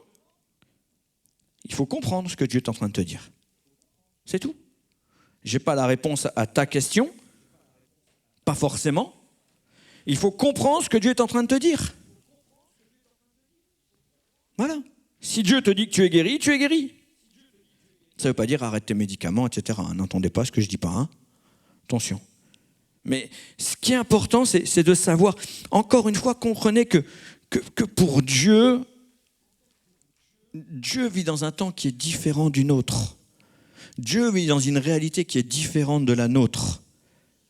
Mais sa réalité a un impact sur la nôtre. Et ce qu'il dit est vrai. Il ne se trompe pas, il ne nous ment pas, et il a raison. D'autant que nous sommes appelés vers l'éternité. C'est ce qu'ajoute l'apôtre Paul au verset 12. Aujourd'hui, certes, nous ne voyons que d'une manière indirecte, comme dans un miroir. Il est en train de confirmer ce que je suis en train de vous dire. On ne voit que d'une manière indirecte. Oui, Dieu, tu dis que je suis malade, mais moi je sens. Tu dis que je suis guéri, mais moi je sens que je suis encore malade. Tu vois que d'une manière indirecte. Alors, nous verrons directement quand on sera au ciel. Dans le temps présent, je connais d'une manière partielle, mais je connaîtrai comme Dieu me connaît. Nous devons nous projeter vers cette pensée de l'éternité. Nous devons nous projeter vers la pensée de Dieu, rechercher ce qu'il est en train de nous dire pour mieux le comprendre. Notre maturité est importante dans ce sens-là. Je garde la foi d'un enfant, mais ma maturité me permet de comprendre Dieu de mieux en mieux. De comprendre que ce qu'il me dit, c'est la vérité. J'ai du mal à m'imaginer le ciel parce que j'ai le sentiment que mon imagination est bien loin de ce que ce sera vraiment. Mais ce que je le fais par amour pour Dieu. Et quand Dieu m'encourage à faire quelque chose, quand bien même tout me dit le contraire, alors parce que je l'aime, j'élève ma volonté à sa volonté. Même si moi, je n'ai pas le sentiment d'être à la hauteur, même si moi, j'ai le sentiment que ça ne va pas aller, je lui fais confiance. S'il a demandé à Pierre de sortir et de marcher sur l'eau, c'est que c'était possible. Sinon, il aurait dit à Pierre, mets ton maillot. C'était pour voir si vous étiez encore avec moi. Quand Dieu nous dit quelque chose, faisons-lui confiance. Et plus je vais le connaître, plus je vais grandir en maturité, plus ma foi doit devenir inébranlable. La foi d'un enfant qui fait confiance à son père. La même foi, la foi d'un enfant. Il n'y a pas d'incohérence entre ce que nous dit Jésus et ce que nous dit l'apôtre Paul. Projetons-nous vers la vie éternelle. Il n'y a aucune comparaison avec ce que nous allons vivre au ciel. Je pense qu'il n'y a aucune comparaison. On est loin de s'imaginer, et pourtant j'ai de l'imagination, mais on est loin de s'imaginer ce qui va se passer. Notre connaissance sera complète. Vous vous rendez compte ? Nous verrons les anges, nous verrons Dieu. On verra Paul, on verra Pierre, on verra ces apôtres, ces hommes qui nous ont instruits, qui nous ont enseignés. Et puis il termine au verset 13 en disant, en somme, 3 choses demeurent, la foi, l'espérance et l'amour, mais la plus grande d'entre elles, c'est l'amour. Vous savez, au ciel, la foi, l'espérance seront totalement exaltées. Au ciel, je veux dire, c'est quoi la foi et l'espérance au ciel ? On y sera. Donc, la foi sera constamment alimentée, on aura foi en ce qu'on verra, donc c'est logique ce qui va rester. Les 3 choses demeurent, la foi, l'espérance et l'amour, parce qu'au ciel, la foi sera alimentée, l'espérance de la même manière sera alimentée. Et on vivra dans un lieu où l'amour sera l'environnement général, où il n'y aura rien d'autre que ça. Donc, l'apôtre Paul a raison quand il dit ces choses. Mais il nous rappelle que la plus importante de ces choses, c'est l'amour. Vous vous rendez compte ? La plus importante, c'est l'amour. Et moi, ce que j'aime bien, c'est le mot qu'il utilise pour dire la plus grande d'entre elles. Il utilise le mot mitzon. Mitzon, en grec, ça veut dire le plus excellent, la plus excellente.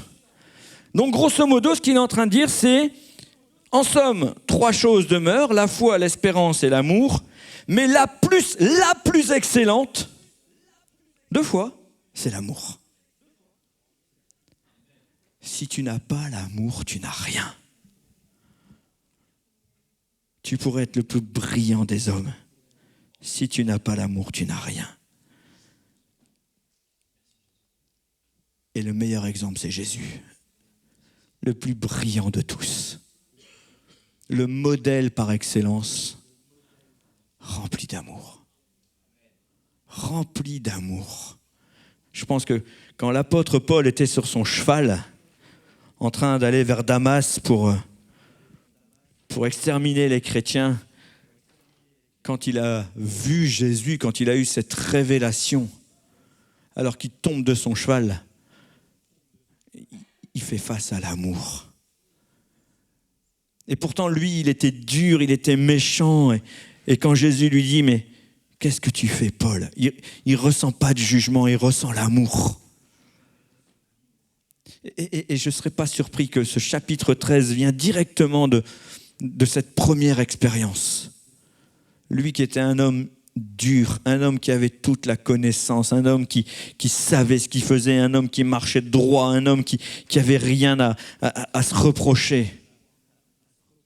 Là, il se rend compte que face à l'amour, tout n'est que vanité des vanités, poursuite du vent. Il n'y a que l'amour. Que l'amour. Que l'amour. Amen. Alléluia. J'aimerais juste terminer par la prière et puis après on prendra la scène. Qui va faire la scène ce matin? C'est Cyril. Parce que j'avais un doute. Normalement on avait demandé à Dylan aussi, mais Dylan il a une extinction de voix, donc on ne va pas pousser ce matin. Mais t'inquiète pas, tu la feras bientôt, Dylan. On va rendre grâce et on va rester dans cet esprit de grâce, de rendre grâce à Dieu pour prendre cette scène ensuite. Amen.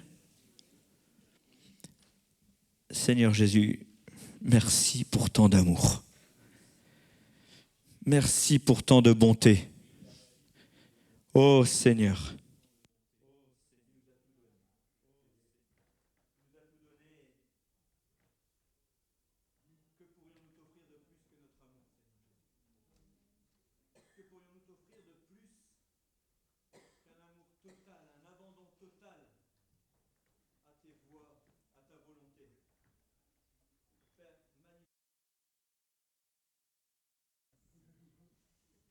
Et viens renouveler notre amour, viens renouveler notre espérance, viens renouveler notre foi. Seigneur, on a besoin de toi. Et Seigneur, quand nous agissons, aide-nous à nous examiner nous-mêmes afin de ne pas agir autrement que par amour. Quand nous parlons, quand nous reprenons, quand nous corrigeons, quand nous encourageons, quand nous te servons, que tout soit fait avec amour, Seigneur. Que nous puissions nous dire que oui, nous aussi, tout ce que nous faisons, nous ne le faisons non pas comme pour des hommes, mais comme pour le Seigneur. Manifeste cette grâce dans nos vies, au nom de Jésus. Seigneur, viens renouveler l'amour en nous. Et apprends-nous à nous agenouiller, à te réclamer de l'amour si on n'en a pas assez, si on n'est pas à la hauteur. Manifeste ta grâce, Père, au nom de Jésus. Amen. Chers amis internautes, je vous embrasse. Que Dieu vous encourage toute cette semaine. Ma prière, c'est que vous puissiez être une bénédiction, vous le savez. Et on va vous quitter maintenant, on va prendre la scène.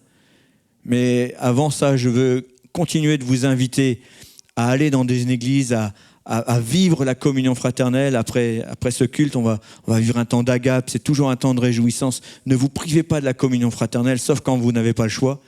Et surtout, cherchez l'amour. Soyez bénis, soyez une bénédiction et à très bientôt.